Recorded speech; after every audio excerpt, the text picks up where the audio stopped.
បាទនេះថ្ងៃនេះនាំស្មាត់ថ្មីបាទមកលើត្រួនេះស្មាត់ថ្មីបាទស្មាត់ជើងដេកបាទកាមេរ៉ាប្រឈោ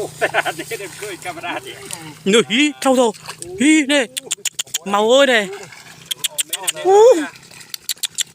នេះល្បីទ្រូនេះហេតែទៀតបាត់តែទ្រូនេះ